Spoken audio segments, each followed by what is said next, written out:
Assalamualaikum warahmatullahi wabarakatuh. Semangat pagi, salam sejahtera bagi kita semua.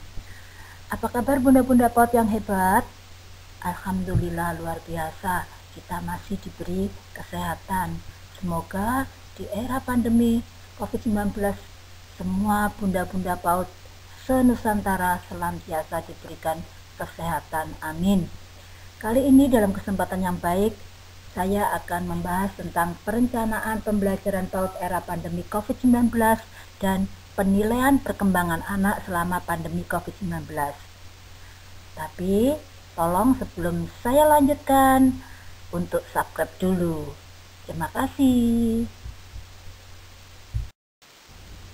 Ya, selama pandemi COVID-19 ini, kegiatan pembelajaran tidak lagi bisa dilaksanakan di kelas, tapi dialihkan belajar di rumah. Guru tidak lagi menyiapkan kegiatan pembelajaran di dalam kelas, namun lebih mengupayakan agar kegiatan BDR anak mendapatkan rangsangan pendidikan yang optimal. Jadi di sini guru PAUD harus mampu merancang rencana pelaksanaan pembelajaran dengan baik dan kreatif, agar anak di rumah mendapat kegiatan pembelajaran yang menyenangkan. Harus bervariasi, produktif, dan bermakna. Itu suatu tantangan yang luar biasa bagi bunda-bunda semua. Lalu, bagaimana caranya? Simak terus ya. Manfaat perencanaan pembelajaran yang disusun guru PAUD adalah 1. Dapat mengembangkan 6 aspek perkembangan anak. 2. Dapat mendukung pencapaian KI dan KD. 3. Dapat mendukung pencapaian sikap, pengetahuan, keterampilan yang dimiliki anak. 4. Dapat mendukung pembelajaran menjadi pembelajaran yang bermakna, menyenangkan, sehingga mampu mengoptimalkan pertumbuhan dan perkembangan anak. Kemarin saya sudah bagi-bagi tips bagaimana caranya menyiapkan kegiatan yang menyenangkan dan bermakna untuk anak, yaitu dengan memanfaatkan rumah sebagai sumber belajar. Dan selanjutnya adalah mengarahkan orang tua dalam menyiapkan alat dan bahan main yang diperlukan sesuai dengan kondisi masing-masing rumah. Lalu kapan rencana pembelajaran dibuat oleh guru? Yaitu 1. Perencanaan wajib disusun guru sebelum melaksanakan aktivitas pembelajaran. Sebaiknya guru menyusun rencana pembelajaran di awal minggu sebelumnya. Jadi kalau Senin berarti Sabtu atau Minggu itu sudah menyusun rencana pembelajaran. Perencanaan pembelajaran yang dibuat guru berlaku untuk 1 minggu. Jadi RPPM ya Bu yang membuatnya 1 minggu sekali, tapi dilaksanakan untuk setiap hari. Dan tolong hindari untuk tidak mengcopy rencana pembelajaran guru lain, karena guru adalah orang yang mengetahui minat dan kemampuan anak.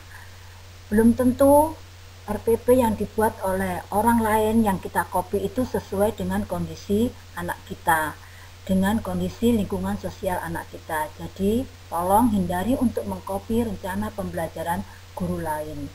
Kalaupun harus mengcopy, tolong untuk dimodifikasi, disesuaikan dengan minat, kemampuan, dan sosial anak serta lingkungan.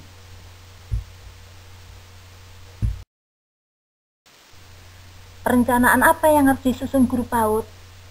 Pada masa pandemi COVID-19 ini, guru PAUD cuma membuat RPP. Jadi membuat rencana pembelajaran 1 minggu sekali di awal minggu, tapi kegiatannya dilakukan setiap hari. Dan pembelajarannya diselaraskan dengan karakteristik anak dan keluarga anak. Maksudnya, guru menyesuaikan kegiatan, alat, dan bahan dengan kondisi sosial budaya, serta apa saja yang ada di dalam rumah atau sekitar rumah anak. Ini sesuai sekali dengan tips yang saya berikan untuk tayangan YouTube kemarin, yaitu memanfaatkan rumah sebagai sumber belajar. Semangat Bunda! Bagaimana cara menyusun RPPM yang selalu kita susun di awal minggu ya Bunda ya? Yaitu satu, menetapkan KD dulu.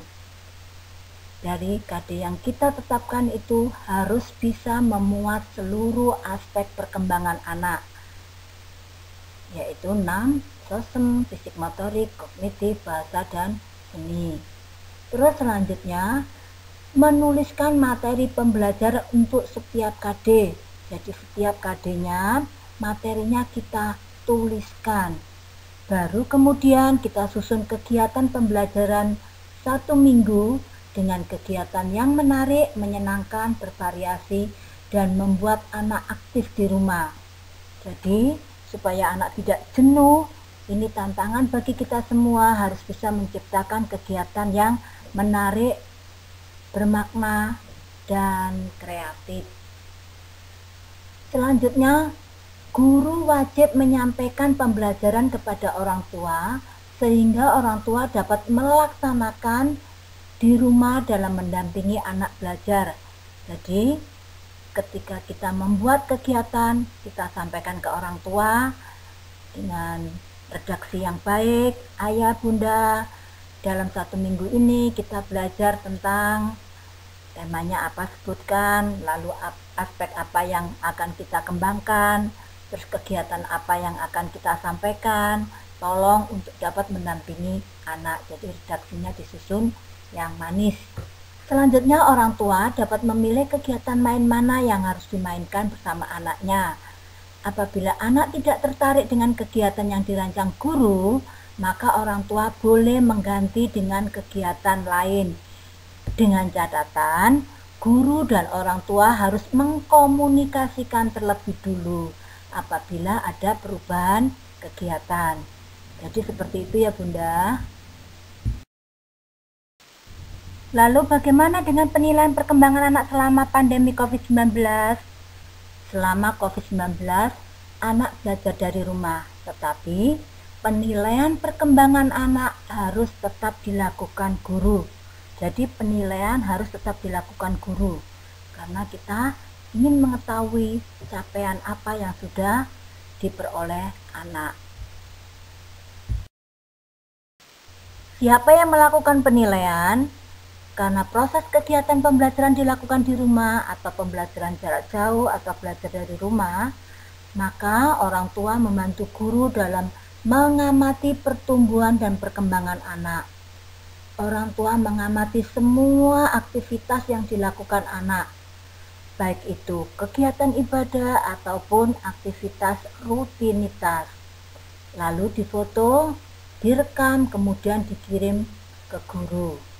Jadi dalam hal ini orang tua hanya mengamati dan merekam kegiatan anak, bisa berupa video atau foto. Selanjutnya orang tua juga mengamati pertumbuhan fisik anak dengan mengukur tinggi badan, lingkar kepala, dan menimbang berat badan. Mengapa dalam kegiatan BDR perlu diadakan penilaian? Karena dengan melakukan penilaian, guru dan orang tua mengetahui capaian perkembangan belajar anak, mengamati semua hal yang dilakukan anak, apa saja yang anak tahu, apa saja yang anak bisa, dan apa saja yang menjadi kebiasaan anak. Berdasarkan laporan pengamatan dari orang tua, guru bisa merancang pembelajaran yang sesuai dengan minat dan kemampuan siswa. Lalu, mulai kapan dilakukan penilaian? Orang tua melakukan pengamatan. Bagaimana cara mendokumentasikan penilaian anak? Mulai bangun tidur, semua foto hasil pengamatan orang tua yang dikirim ke guru, yang dilakukan di halaman, hasil karya, di dalam rumah, foto atau kamar, di meja makan, itu akan diaktifkan oleh guru dilakukan setelah mendapatkan penilaian sesuai dengan capaian perkembangan anak. Bisa lewat dan selanjutnya dapat dilaporkan guru kembali ke orang tua, bisa berupa portofolio, baik itu manual ataupun digital. Sedangkan portofolio digital sendiri ada dua, yaitu proses dan produk. Untuk contoh bagaimana portofolio digital proses atau bagaimana portofolio digital produk, Bunda-bunda PAUD bisa melihat dari YouTube yang sudah saya posting beberapa waktu yang lalu. Lalu selain itu tentunya juga bisa kita laporkan dalam bentuk BLP atau rapot siswa. Jadi seperti itu ya bunda-bunda PAUD yang hebat.